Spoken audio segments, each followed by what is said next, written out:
En avant la musique. Le calendrier de l'Avent du réseau des autrices.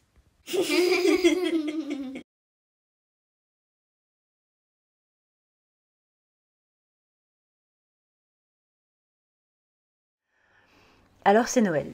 Et pour Noël, je me suis dit que j'allais mettre dans ce calendrier une belle idée. Là, la neige est en cristaux. C'est très architecture, mais c'est pas ma préférée. Si on la roule pour faire par exemple le corps d'un bonhomme de neige, elle sonne creux, un peu en couche. Et quand on applique son visage dedans pour se faire un masque de glace, on voit juste un trou pour le nez quand on se relève. C'est grossier. Moi, celle que j'aime, c'est un peu bateau, mais c'est la poudreuse. Celle qui est plus fine que le sable, par contre. Celle qui s'envole quand on souffle dessus. Et qui dessine même la trace de nos cils.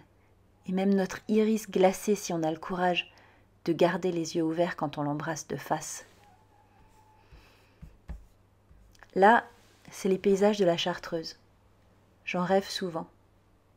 Je relis les champs, les clairières, les futaies dans mes rêves.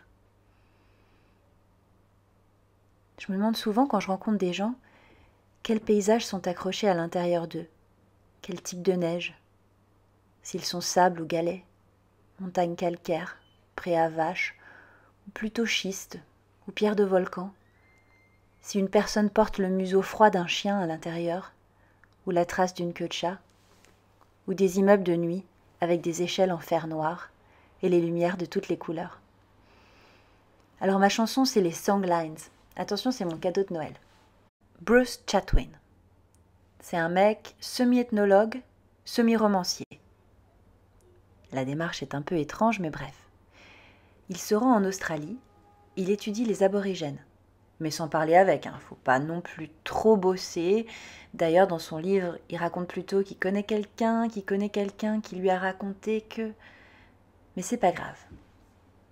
Parce qu'il en ressort une théorie semi-inventée, jamais vérifiée, avec aucune valeur anthropologique, mais que j'adore. The Songlines. Les chants des pistes.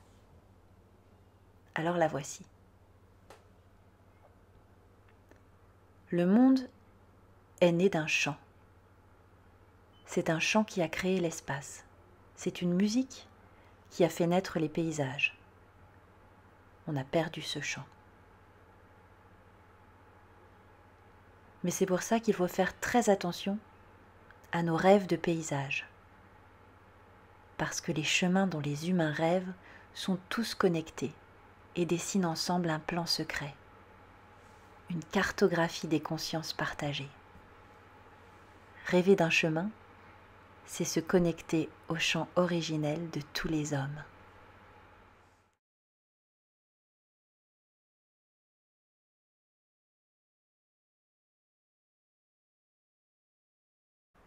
Alors, joyeux Noël!